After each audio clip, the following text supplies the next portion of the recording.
Sometimes in the journey to find the PS2 action game that sets your world on fire, you get a few duds. You get games that you can see the potential in but don't quite understand, or games that simply don't really do it for you. I've had a pretty good run this year though of finally delving into a bunch of PS2 action games that slipped under my radar for one reason or another, but one that I can safely say was not on my radar at all until a few months ago was Chaos Legion. This is one of the many Capcom games from the PS2 era that unfortunately didn't get the love that Devil May Cry received commercially, or the sort of buzz that God Hand seems to get nowadays. I can kind of see why though. Presentation-wise, I think Chaos Legion might be a bit of a hard sell in some ways. Not to me though, I think the monochromatic source this game has is incredible. The aesthetic here lies somewhere between the neo-gothic approach of the PS2 Castlevanias mixed with the sleek attitudes of Final Fantasy XIII. You slap those two things together and you get a game with a fundamentally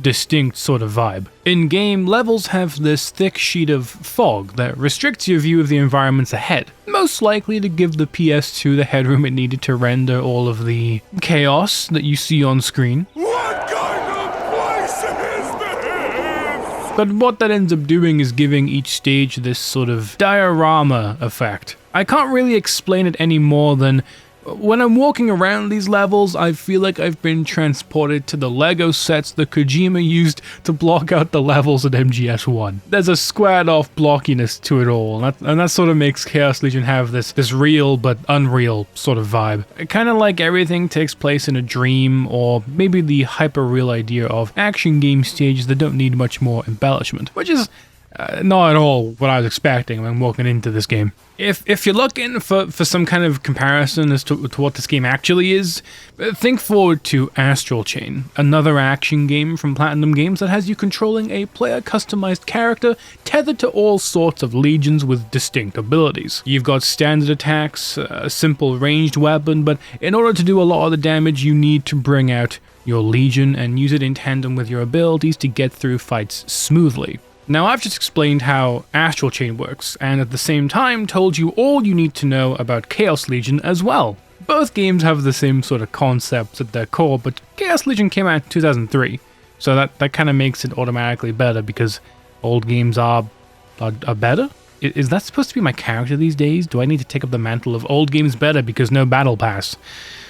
Because I will. Now, does Chaos Legion have the same amount of depth as some of Capcom's other action games in this era? No, not exactly. But does that bring down the experience in any way? Not at all. What we have here is an action game with a lot of really simple ideas and concepts that mix together and create something more than the sum of its parts, which makes this a pretty good action game to start with if you want something that's got some nuance but will also handedly kick your ass. Now, I could sit here and bitch and moan and say stuff like, man, the story's kind of rushed, the visuals look plain, and look at this edgy protagonist, but people who say those things aren't who you should listen to when it comes to games from this era. The visuals look the way they do to actively contrast the action and the main character, and the way that some levels play with that contrast is very cool. Say hello to the Blood Red Moon, which is a telltale sign you're in a gothic action game. And the story plays out like a fever dream had a fever dream that you had to connect the dots to when you woke up, maybe doing the Pepe Sylvia gag from It's Always Sunny in the process. And when you do that, you realize the dream wasn't actually that complicated after all. The game throws out the odd cutscene here and there with the most bizarrely paced English dub I've heard in a long time, and with how chaotic the action can be, I don't really spend much time pondering what the hell just happened during any of this. It's not a bad story though, it's got a cool twist which I'm not going to spoil. A lot of these weirder qualities give Chaos Legion space to do cool things gameplay wise and vibes wise. Depending on how you feel about this sort of aesthetic, you may load into the first level and be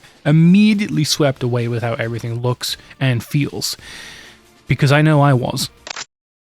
Chaos Legion has you controlling Sieg, who's your standard gothic action game protagonist. He swings sword, he jump swing sword, and sometimes he'll do a little dodge roll. All things considered, Sieg's moveset isn't really all that complicated. He only has the one combo string that deals 4 hits, and that's what you'll be doing for a lot of the game. Luckily, that combo is crunchy as all hell, especially when you get the damage bonus for countering an enemy's attack and deal more damage with an even crunchier sound effect.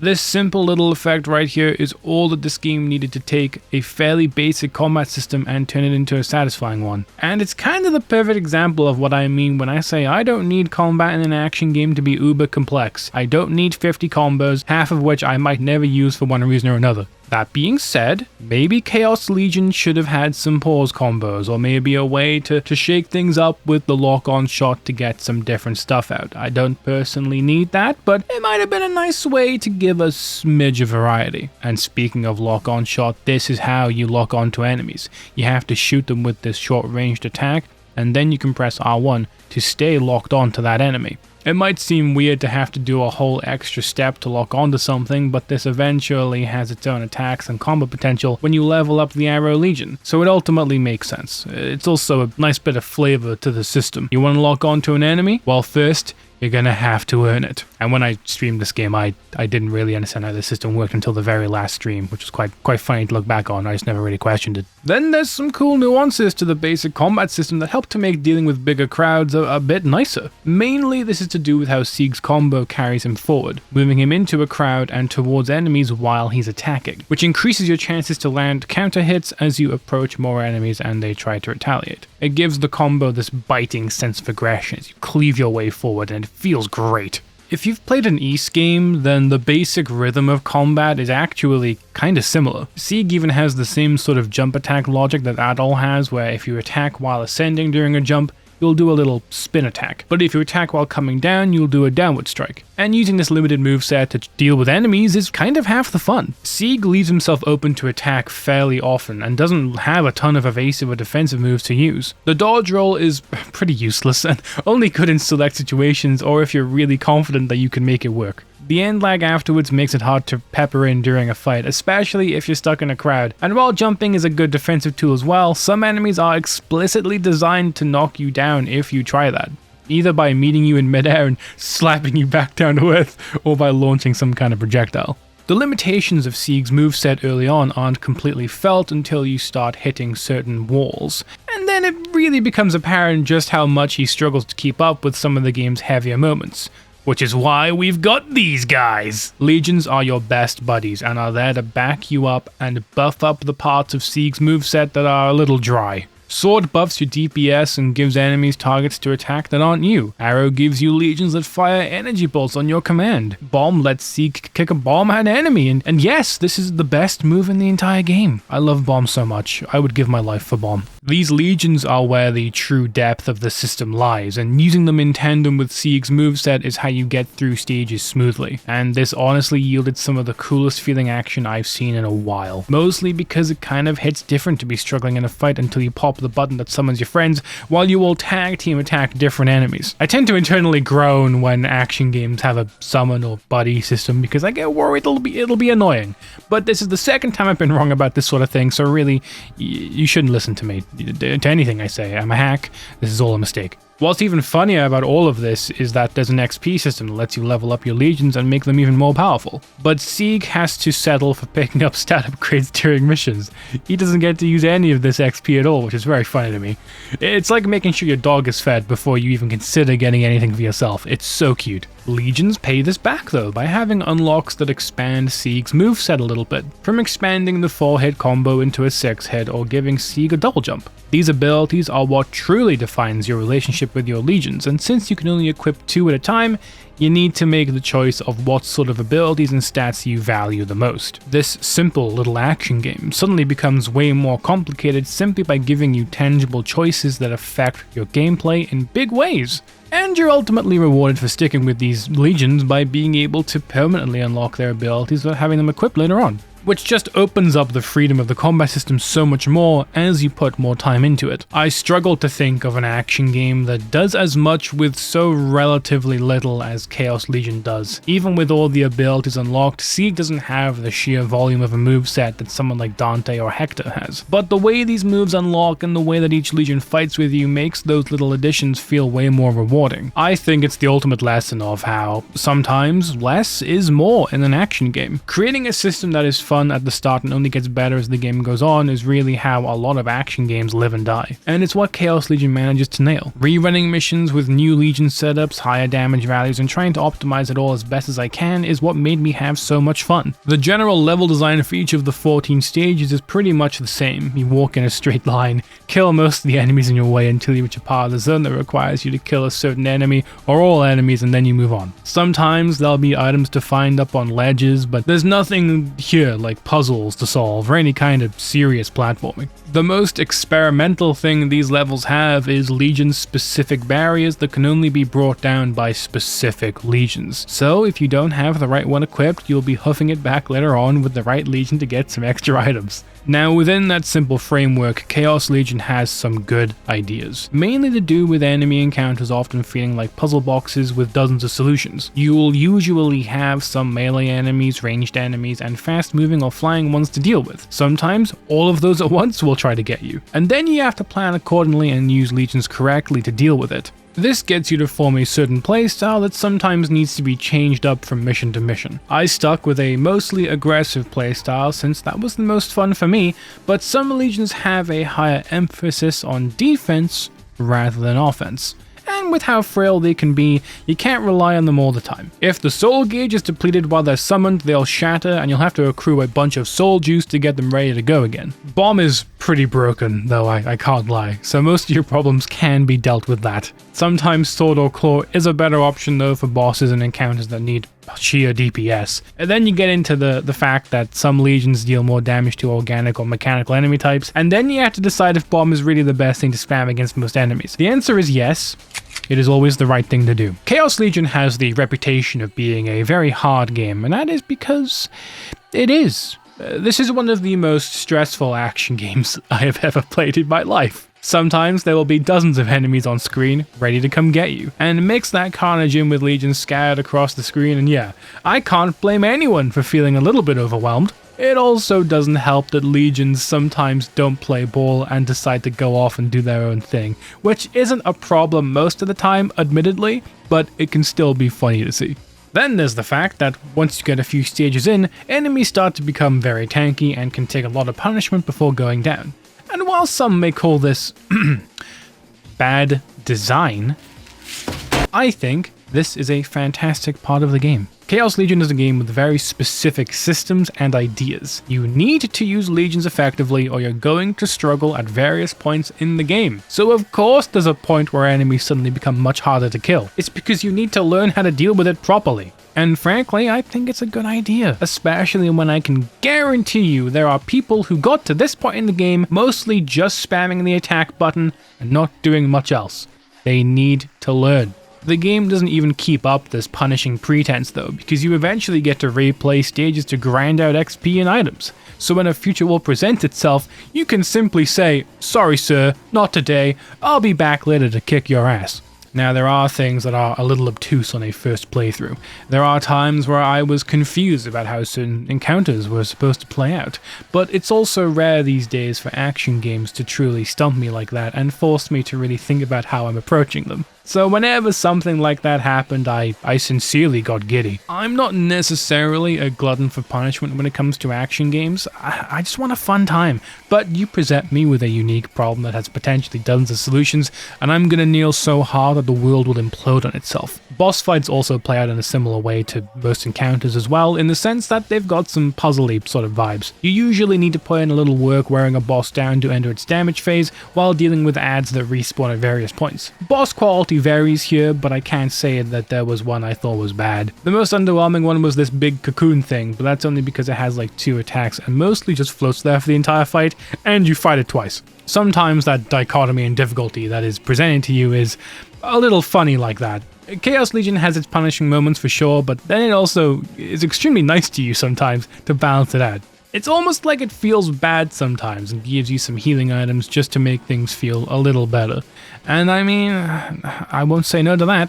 Now you can't have a Chaos Legion video without talking about Arcia, who is perhaps one of the coolest things in this game. Arcia gets one stage in the main playthrough, but then you get to play the entire game as her once you've reached the credits. And when I say this character is insanely cool, I'm saying that with my whole chest. Arcia doesn't have legions. Instead, she has her legs and 2 guns. She can switch between a melee mode that consists of kicks or a gun mode that lets her blast enemies from afar. She can also do flips and cartwheels and roll around while shooting, which lets her stay on the offensive while avoiding attacks. Of course, since she's alone in battle, you need to be a little more careful with how you approach certain situations. Some levels end up becoming a little easier and some become a bit harder. But either way, she's a really fun addition to the gameplay and helps spice things up a lot. I just think she's kinda neat. The environment design here reminds me the most of that town you see in Dark Souls, way below Firelink Shrine. You know, the one that's just there for set decoration and not really intended to be looked at too much while still having lots of little details. Yeah, Chaos Legion's areas have this exact sort of vibe, where towns and locations are vaguely inferred through buildings you have to kind of assume are homes, and streets that take you nowhere except to the next combat encounter. Within this framework, these stages waste no time with giving you extra things to see off a beaten path, or little aspects within the environment that might allude to there being a wider world out there. I don't think you ever see like a chair in this game, or I don't know, a kitchen. It's really interesting how little of Chaos Legion puts any energy to the sort of set dressing you may expect to see. Missions later on start to completely fracture when it comes to expected level design too. Instead of long flat roads, we get places with a lot of abstract verticality to them. Big blocks placed on top of other blocks to give you something to jump up to, set in a white void with nothing to ground you to any sort of setting outside of the ground you're standing on. And this sort of design is accompanied by a soundtrack that mixes up mid-2000s techno and rock with a sort of operatic metal rock Catholic sort of vibe,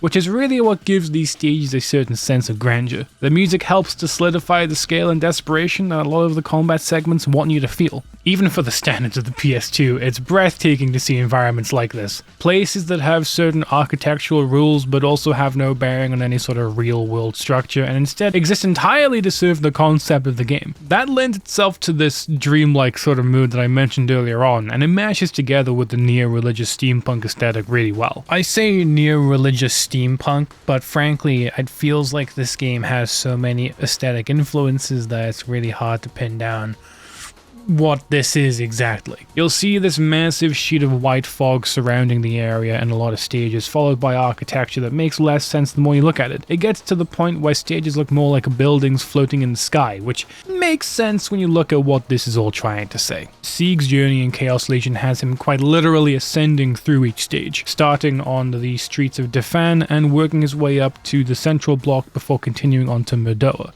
the Misty Ravine, and then the Forbidden City of Ezok, all culminating at St. Clair's Cathedral, which is found after ascending one last tower. The game isn't subtle about this concept at all. Delacroix tells Sieg that he has to fight through hell at the very start of the game. It's interesting how Chaos Legion goes in a more abstract direction with it though, as opposed to the Dante's Inferno styled approach of, going through hell.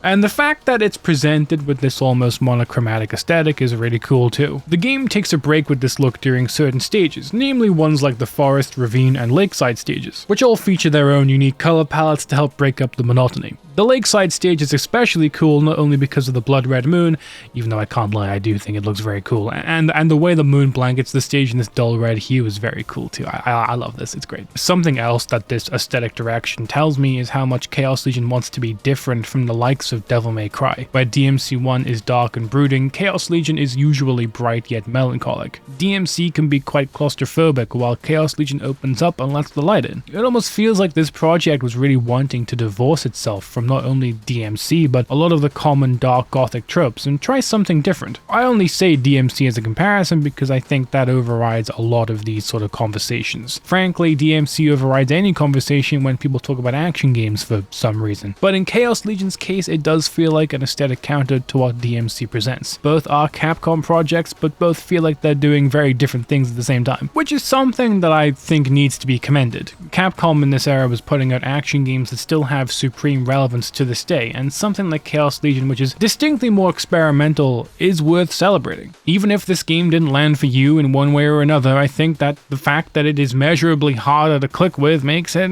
kind of fascinating to me. Funnily enough though, I think Chaos Legion manages to elicit a lot of the same sort of aesthetic vibes that DMC4 managed to do. This twist on religious architecture, the grandeur of it all, and having it infested with demons, which is all even more apparent when you switch on legendary Dark Knight mode, because then you'll have a comparable volume of enemies to deal with like you do in Chaos Legion. Frankly, Chaos Legion is the exact kind of game I love. Something that takes the familiarities of a genre, a mold of a game, or an aesthetic, and tries to do something cool and unique within a framework that everyone already knows very well. But with all that said, I know there is a line to tread between abstract visuals and how likely that is to land with a general audience. I'm not saying that Chaos Legion is the most abstract action game I've ever played either. That award probably goes to, I don't know, something like Baroque, maybe? It's just that I find it fascinating how its aesthetic twists gothic concepts into something just a little bit weirder. It doesn't go for something distinctly in the direction of horror or Catholic imagery. It sits somewhere in the middle of a monochromatic dreamscape where nothing feels tethered to anything, where stages are constructed to be stages and not really represent anything about the specifics of the world at large. Even the main menu has us looking up at gigantic structures that repeat themselves over and over again. The grandeur becomes monotonous, expected, pointless, lifeless. The point of Chaos Legion isn't in the environment or the monotony though. The character of these places has been wiped away for one reason or another, leaving us with bleached rock trod on only by evil spirits and the ones trying to put a stop to all of this. The vibrancy of the characters speak to the life that they exhibit and contrast against the values of the world at large. And in places of nature we can still see the semblance of this life holding on just a little bit more. You could also infer that the monochromatic aesthetic here is hinting at the evil of the church and active society itself.